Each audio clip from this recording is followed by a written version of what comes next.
Hey guys, welcome to Whiskey and Literature. I'm your host, Captain Mike, and I'm reading and reviewing 52 books in 52 weeks in 2023. This is my 33rd book review of the year so far, The Adventures of Huckleberry Finn by Mark Twain. And before we get to the book, let's talk about Mark Twain briefly. Samuel Clemens, otherwise known as Mark Twain.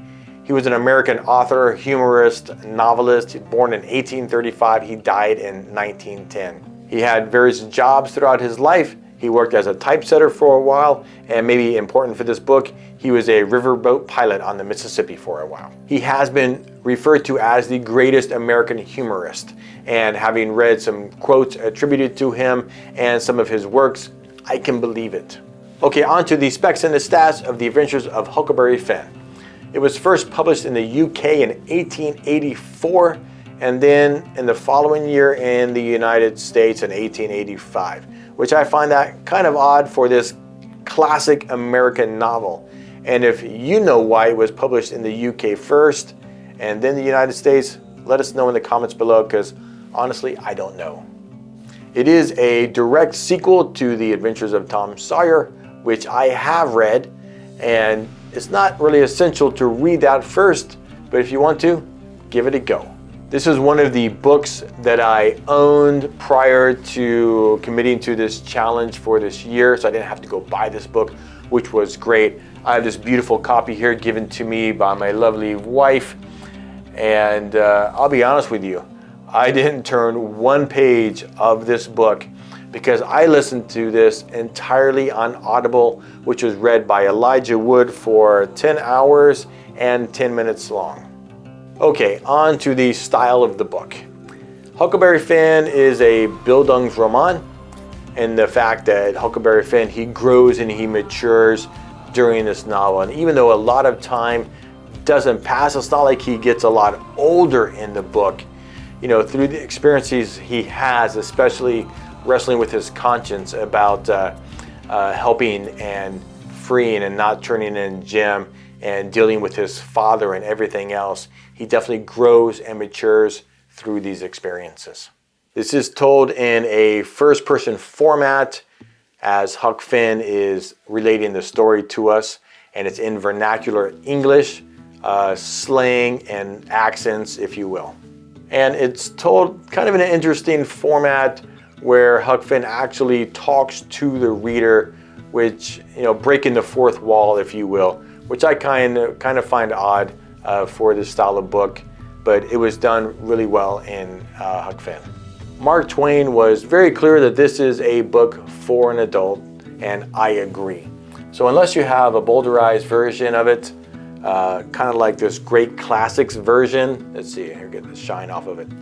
Every other page is an illustration. It's really formatted for kind of older kids, like little kids, but older little kids. We had quite a few of these books when my kids were growing up. Still have quite a few of them in the house, obviously. And you can either find those exact versions or some like that if you want to read the story. And it is a great story to your kids. Themes in the book, of course, include racism, mainly dealing with the relationship between Huckleberry Finn and Jim.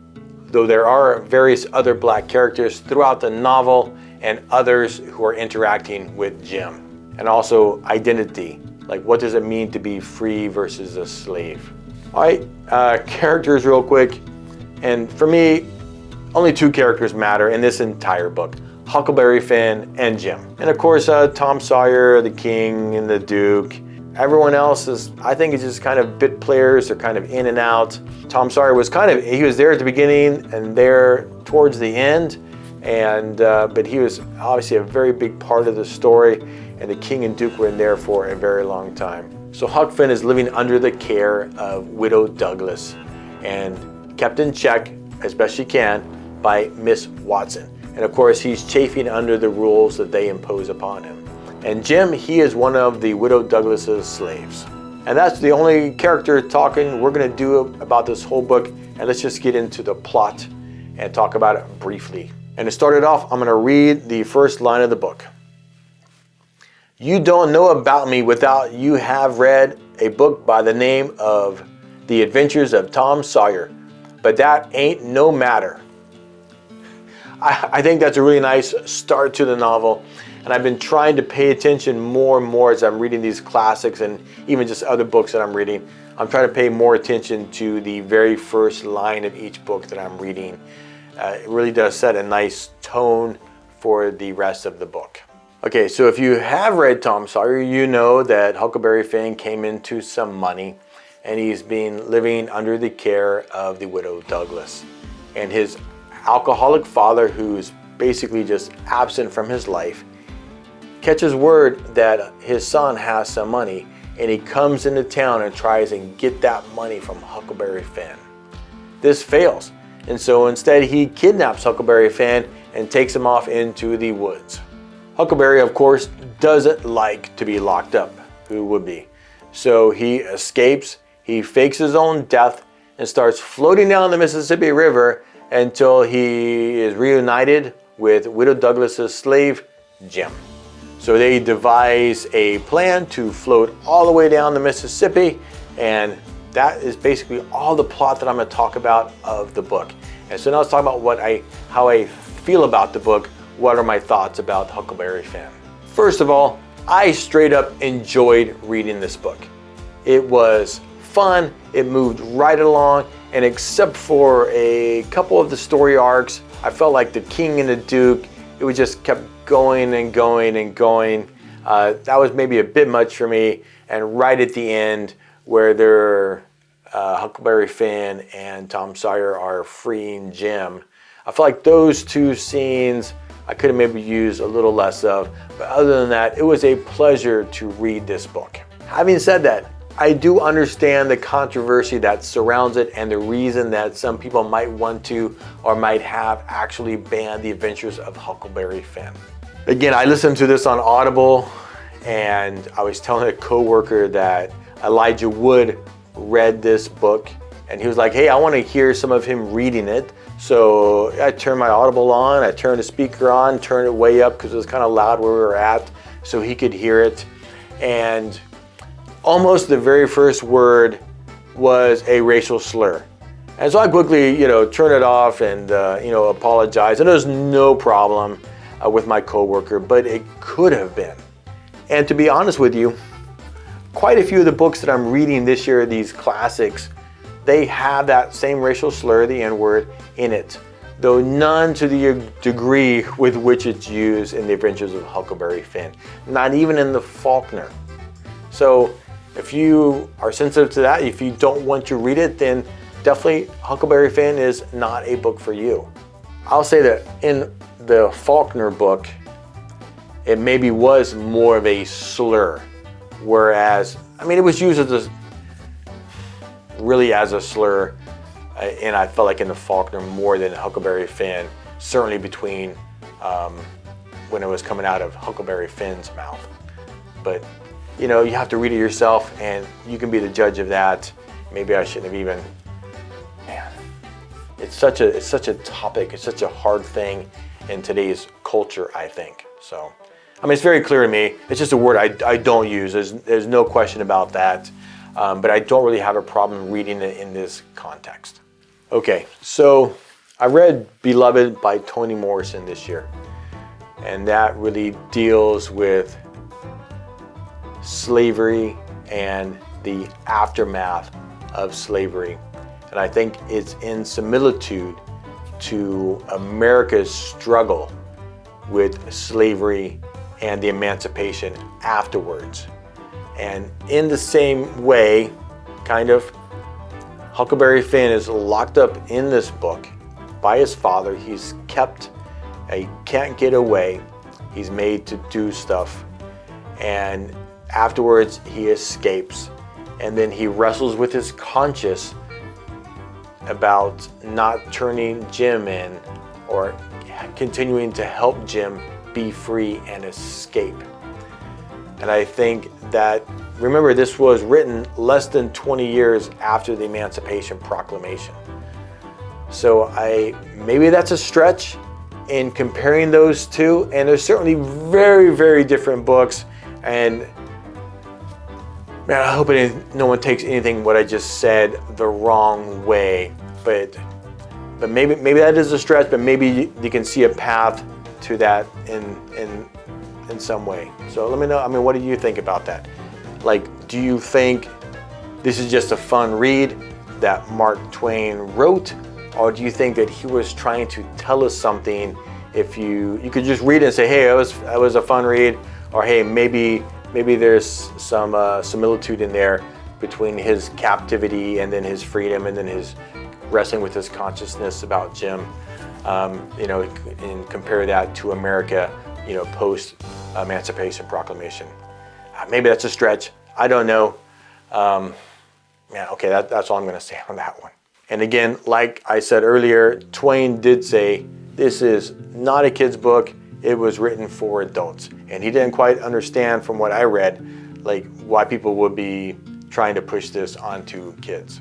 So then my question is, as well for you, is like, this is kind of Huck Finn's coming of age story. And in 2023, when I'm doing this review, I was reading this and thinking, is Huck Finn's experiences really relevant to today's youth and kids as they're growing up? Is there anything relatable in this story at all to the youth of today? And I know I just said it's not really a book for kids, but is there any of that in there? I mean, it's debatable, certainly. I don't think there's much in this book that kids that I know can relate to. I mean, they're used to video games and cell phones, and not what is going on in this book. Perhaps the only thing they could relate to or take from this book is that spirit of freedom and adventure. Like Huck Finn, he was awesome. He's like, if you had MacGyver and Bear Grylls had a baby, that would be Huckleberry Finn. He was knowledgeable, self-sufficient, and adaptable to whatever his surroundings happened to be. And besides the plot, I really enjoyed the dialogue. I mean, I thought the dialogue was fantastic in The Adventures of Huckleberry Finn. And both Huck Finn's inner dialogue, because the story is told from his point of view, so we get some of that inner dialogue in the book, his thoughts as he's doing stuff. And also just the conversations between him and all the other characters in the book, and certainly the relationship between Huckleberry Finn and Jim, and they're going back and forth. I thought it was very endearing. And despite maybe what you think about how Mark Twain wrote Jim in the book, I think I really enjoyed his words and his actions, and they proved his love and his devotion and his compassion towards Huckleberry Finn, and indeed all those around him, even in the face of all the hardships that he endured. Overall, I am really, really happy that I read The Adventures of Huckleberry Finn, and I'm somewhat ashamed that I hadn't done it earlier in my life. Okay guys, let's on to the star rating, and I judge all books on 5 criteria, 6 if I listen to it on Audible. And if you have any comments or suggestions about my review or about my star rating here, feel free to drop them in the comments below. Number 1, initial response. How do I feel as soon as I finish the book? And it's a 4. I felt really nice, it was good. Okay, recommendation. How likely am I to recommend this book? And I'm only going to give it a 3. It's not appropriate for everybody. Style. Did I enjoy the writing style?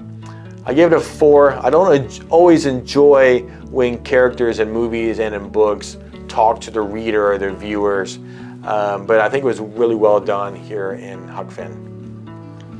4, plot and structure. How engaged was I in this story? And you know what, man, I only gave it a 3. I did enjoy the story really well, but there were a couple plots or a couple story arcs that I talked about earlier that to me just dragged on for a little bit. I would like to see maybe a little bit shorter. Characters, were they relatable, believable, engaging? And I only care about Huck Finn and Jim, and I got a 5. I mean, Huck and Jim, 5 for characters. Audible. And for those books that I listened to on Audible, how was the production of the book on Audible? And you know what? I only gave it a 3. I feel like Elijah Wood did an okay job, but just okay. All right, and that's 22. And 22 divided by 6 is 3.67 stars for The Adventures of Huckleberry Finn by Mark Twain. Okay, thanks for sticking with me. In the description below are the links to all the other book reviews that I'm doing this year. As I get them done, I'm adding them to the description. If you enjoyed the video, like it, it's free. Subscribe to see more of my content. Like I said, I do both book and whiskey reviews. And for now, my friends, I hope you're reading something good and drinking something great. Turn those pages and stay thirsty. Cheers.